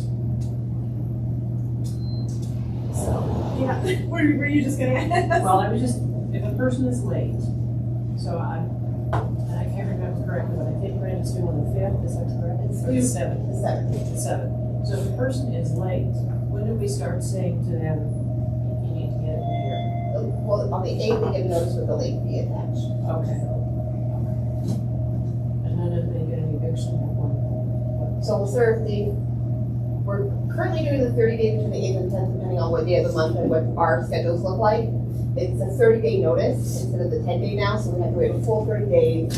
And then once that expires, then the attorneys act on it. So it rolls over into the next month, and then they're another month behind.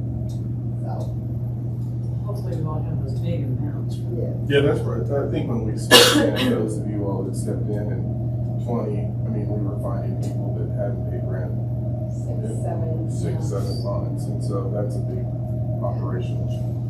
And we're even watching now, I have like this week, so the residence portions may not be big, but once they hit the 2-month mark, and even if it's only $200, we're beginning that process, just because we know the process now is taking even longer. By the time you do the 30-day notice, and you get a court date with all the holidays through. Now you're 4 months behind. 4 months behind it. Now the sheriff is 45 to 60 days out as well.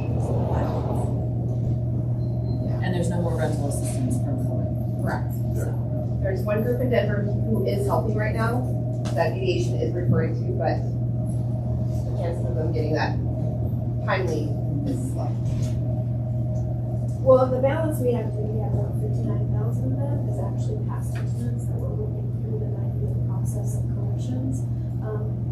So there's only 10,000 in all of our properties that has an actual balance.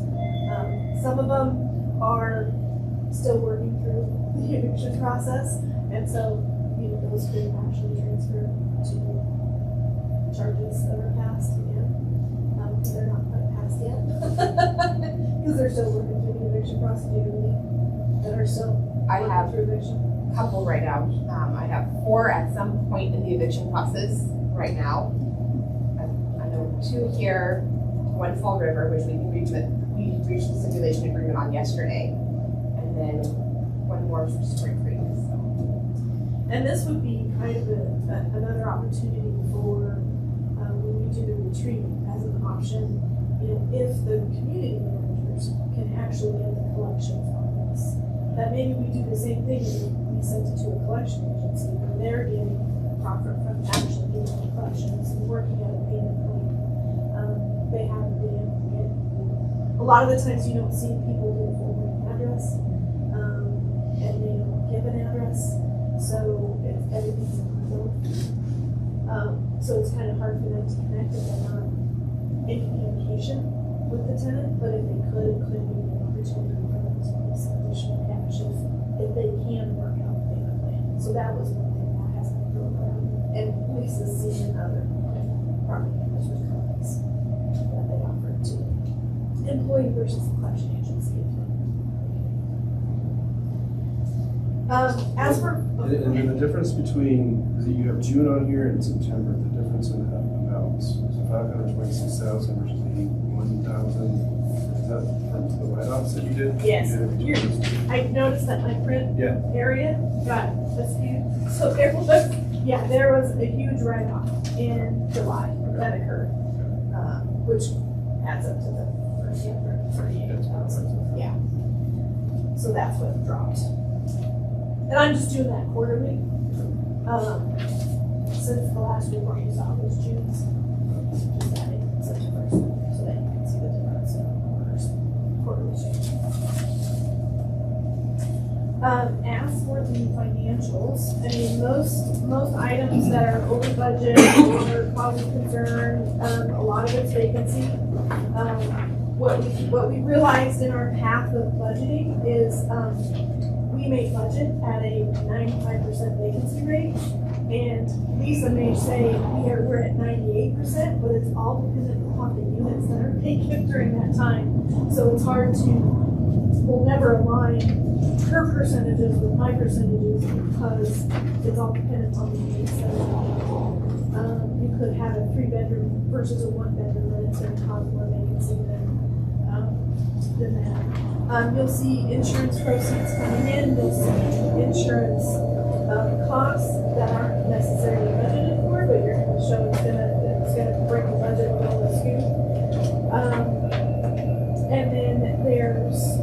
bad debt write-offs that are happening. So once we send it to collections, we write off the debt. But we also charge the ledgers, which was also not happening, in the beginning, they weren't charging these ledgers and so if these people come back, it's good to be able to pull up that individual and see, like, they don't have a clean ledger, they, we have issues, and that's what was happening. And we had a couple of instances when we first came on board. We found out they had already been here once before and had the same issue. But nobody put it in. Nobody put it in, and it wasn't. It looked like on our end that they left owing nothing when they truly owed us the thousands. Yeah. And I don't know if this was discussed last time, but we are looking to increase the security deposit to $1,000 from 2024. Right now, it's only $500, and so we're finding that's just sometimes not even enough. Yes. So one of my managers, they do kind of a market survey of a lot of the local affordable and conventional units, and that's still $1,000 is actually lower than what a lot of people are asking for right now. So It was 250. Now it's, I think we've got one up to 500. Then are you guys changing your policy as well, changes? not yet, Okay. not until some firm. Not until rules- someone tells you? Yes, so there's some firm rules, because I would just hate to allow them and then the damages just go even up even more. Right now, we don't allow pets, and it's just the emotional support animals and service animals.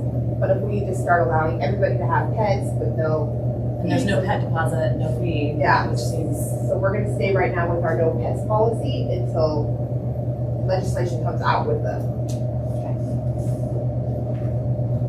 Then everybody will have a pet.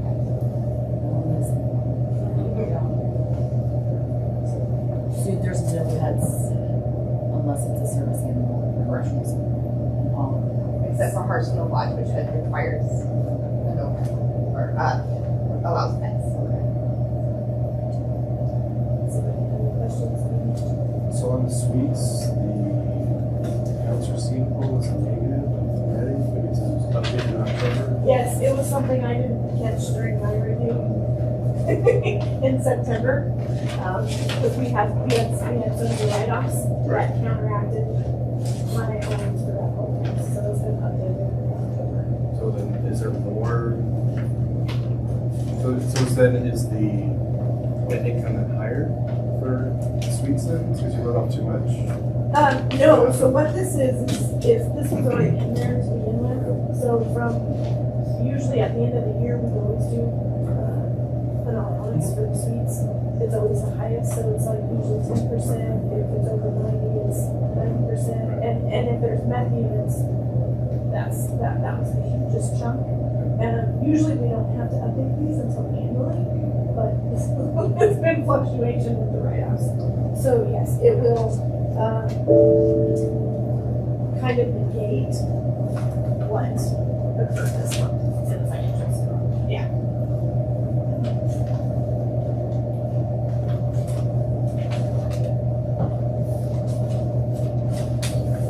Any other questions?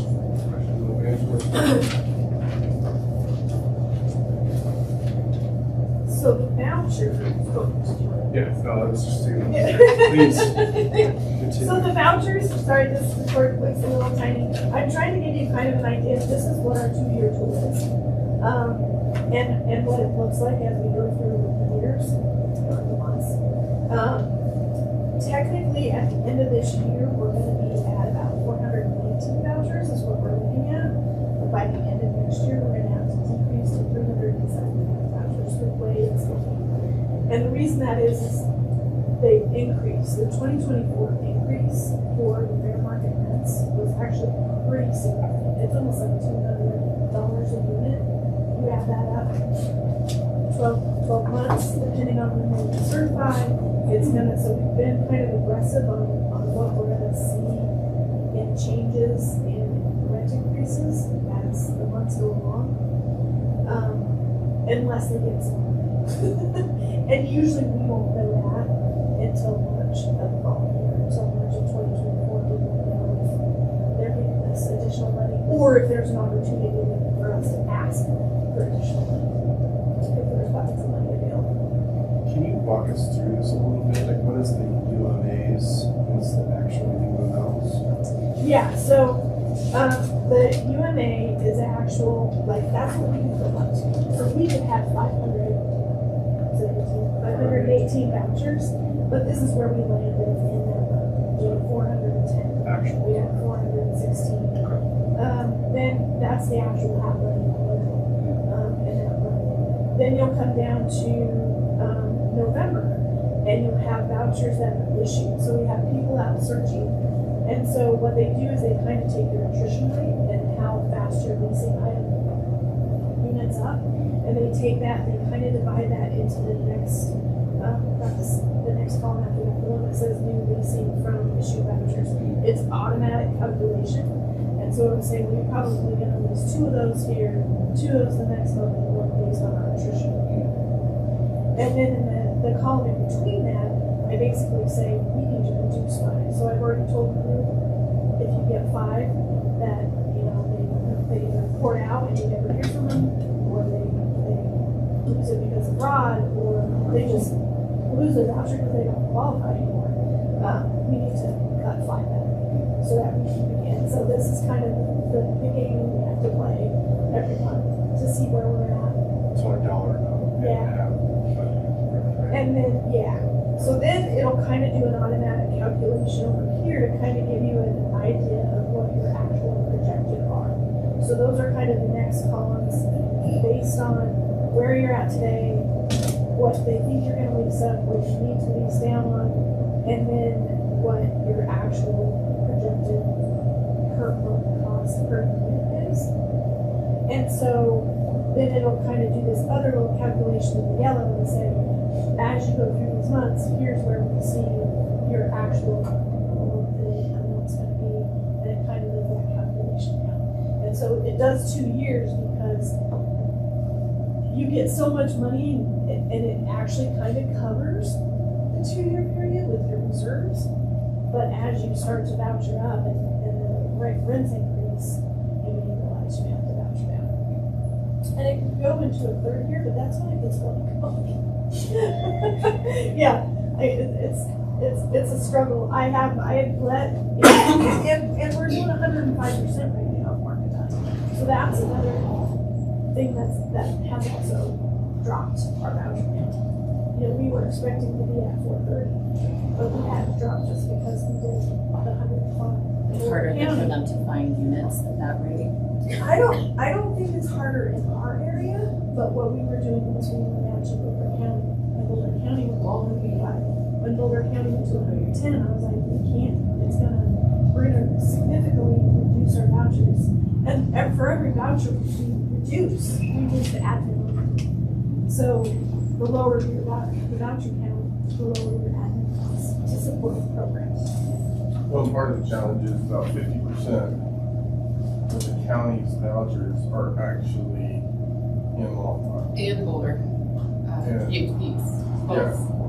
So we have a lot of those folks coming into Longmont, which is Pushing out our voucher. it's a residents. challenge. And so yesterday, when they were having a different conversation as a county rep, I did we got into housing, and we're gonna have to talk about that because it's really impacting our community. And so we're gonna probably next year engage in that conversation. It's a really, really bad deal that the housing authority got into about 20, or well, more than that, they had about 40 years ago, that says you don't port over if you're in Longmont County, and it's a problem. So those programs are continuing to grow. Ours are not, but we are serving everyone, and our voucher holders are trying to. It's a very, very big win. The other thing we probably could also look at next year is looking at it by zip code. Because I think Boulder County does theirs by zip code, so if it's this zip code, that's the fair market, if it's this zip code, not just the general global fair market rent, so we could get down to that, because technically Longmont is cheaper than areas that are surrounding, so. And it's hard for affordable housing, it's always being built. Yeah. And our neighboring communities. Yeah, that's gonna be the next conversation, yeah. actually, more from the city side is Regional housing partnership.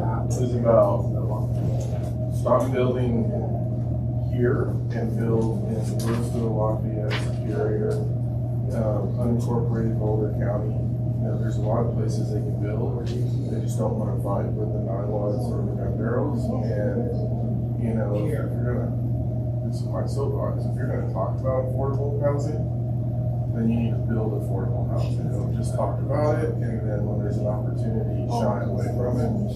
And so, yeah, that's a conversation with the council. It's probably gonna be an interesting conversation next year.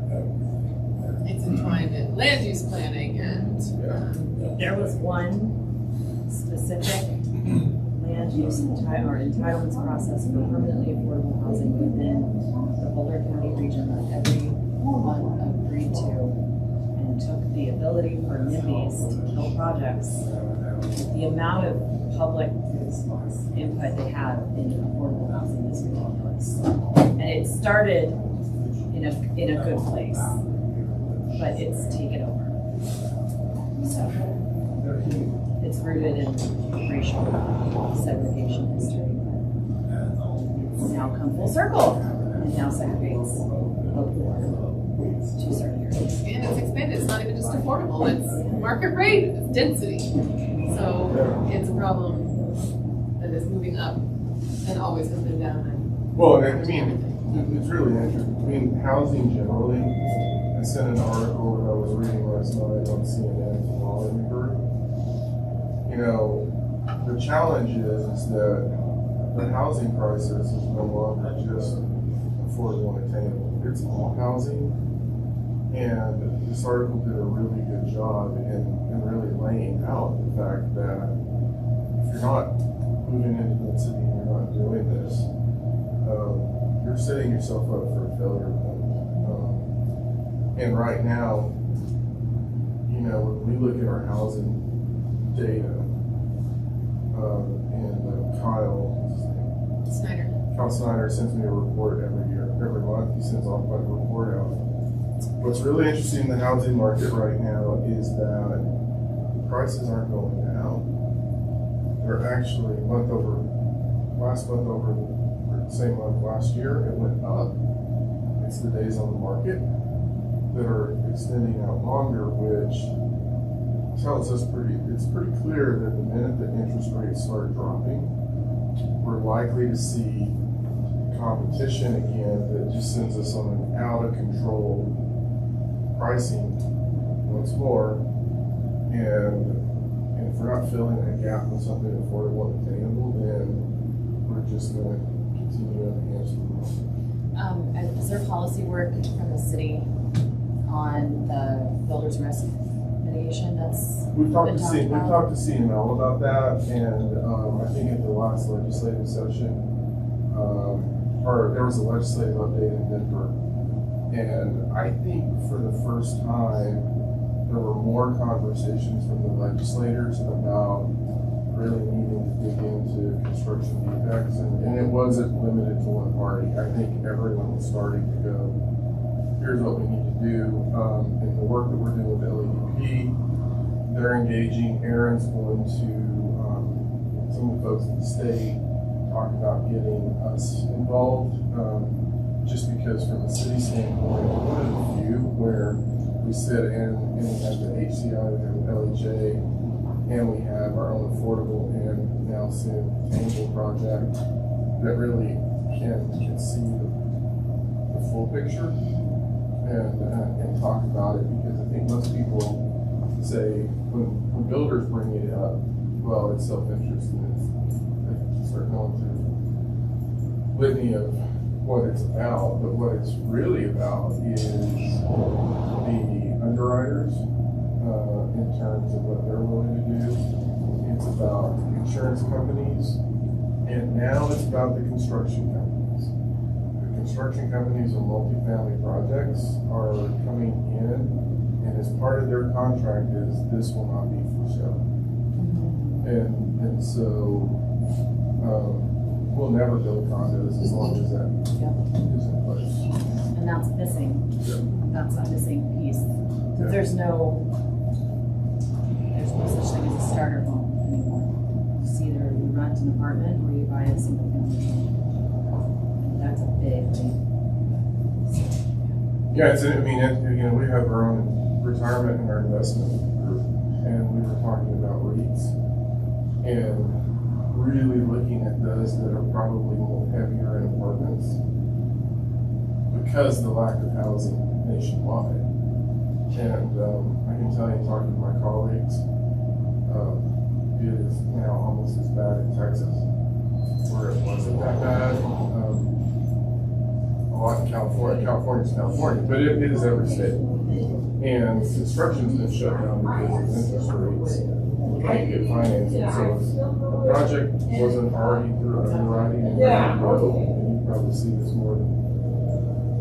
If it wasn't ready to go, they're not getting anything financed to build new. So then you have another one that comes at us. So buckle up. So I just have a question. With the raising of the rents, are we seeing any people that, or any residents that may have to move out because they're not gonna be able to afford that? We've notified all the residents of the 5% increase, and I think Harold did a really good job of educating residents at coffee conversations prior, that we've not had any pushback this year.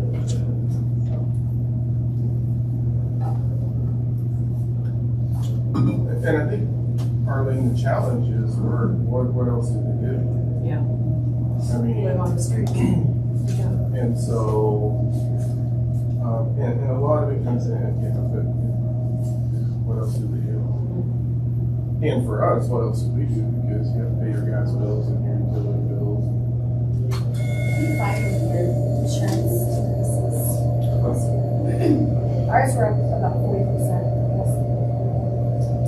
I don't think ours were that high. I don't know the percentage, because I look at it on an individual basis. Yeah, we cost average, like, we're up about, I think it was like 37.6%. Across the board. But we lost, so here's what we lost some things in the process. So we didn't get the $5, so which is Well, what you we had have before, so less, it you may have have, a lesser product. yeah. Maybe the same price, but That's why I don't think ours was as drastic, because we lost our high product, so no coverage. none going forward. None, we lost it all. So and then some of our deductibles went up. And that's just based on the value that the insurance company has. What they're seeing in the market risk, what do they have to up and include. So I think that was the biggest piece for us, losing the net coverage. Yeah. I think ours not go as long as, yeah. Yeah, but property insurance generally, even on the city side, it went up because of, the hailstorms and everything. It just went up. So I think the city side would probably went around 10%. So, Is replacement value any part of that equation too? Is it construction costs? Did they Well, require any so, increases for that? yeah, technically, we have been under-insured, and so we're gradually, That's right. adding the building value, and we can only add so much each year. So some of these properties, if we had a total loss, it may not be what construction is today.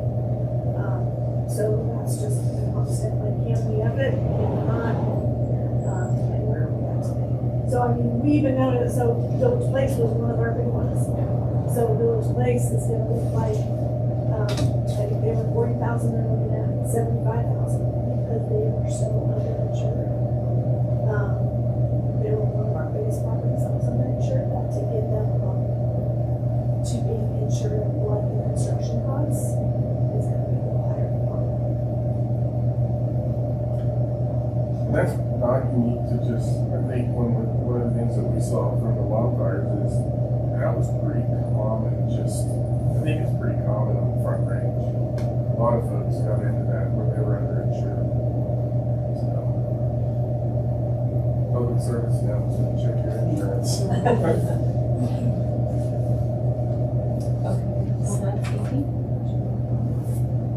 Your turn. Great.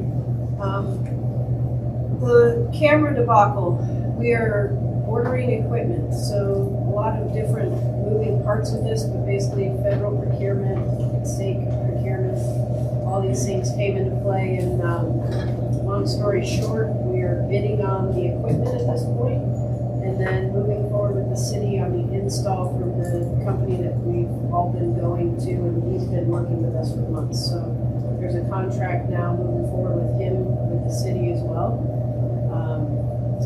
The meth detector update, Dan from New Zealand is here, we are meeting with him tomorrow. I'm going to talk to him about the data that we've been gathering since June, what we've seen, questions we have for him. Harold and I met last week and have, pretty much a few questions to set out to understand, where they're going with technology and what we're seeing as a deficiency on our end. And then he's going to give us an update, like a new version tomorrow when he's here. And we plan on putting that at AMSN and the vegetable,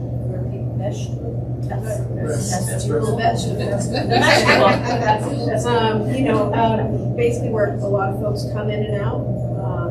So that will be where the new device is going to go. And still, I'm pushing our attorneys to, they're going to have a method in them, and I plan on having that for you next month to just review and look at. Both of our attorneys have seen it. I've written some, basically asked for changes, just knowing what the device is and how it's working, and then putting all the legalese to that. So look forward to seeing that next month in our meeting. And calls for service, man, find some wood.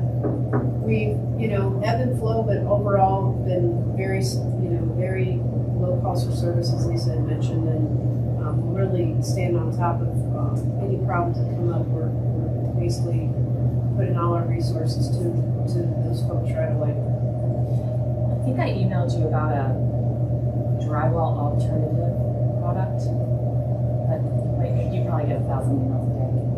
Can you tell me when you need it? It was probably a few weeks ago. Okay. We are I was gone for a slight period, so Okay. sorry about that. Well, in our systems, moving people. Oh, Yeah, so drywall? So we are on Willoughby Corner. Our FF&E consultant is a company called DRB Interiors based out of upstate New York, and one of them was telling us about a product that they recently put into an office space that is a drywall alternative, and it's recycled plastic, so it's a sustainable blah blah blah. And I asked her for the specs on the product because I would be interested to see if it's not as permeable as drywall, how it would work in multifamily, because that could be a huge, I don't know how expensive it is comparatively, but it might be like how we view countertops. Sure. Better to put in a solid surface countertop and change it out less often upfront than pay for mica and have to constantly be replacing it. So I'll get, I was out sick when they came, so I'll connect with her and see if she can get me the information or put me in contact with the manufacturer, because I would love to get some samples and test it. Yeah, that'd be If great. that's a place, Well, if that's something you guys can do, test, Sure. exposure. My mind just went. I don't know if you have a method to do that, but We can talk about that. Yeah. That would be wonderful. That'd be wonderful to look into. yeah. And I'll look for your email. Okay, I'll resend it. That's probably the easiest. Thanks. Because if that's something we can do, that'd be great. No, I'm good. Other business, anybody? I was gonna like, it was 5.77% increase. That's not bad. In total. Usually all properties, but that's not what we saw. Yeah. It's in the small. Way I went deductible changes. Yeah. Yeah, It's so between the left coverage. that's gonna be a higher coverage later, that's not part of the equation.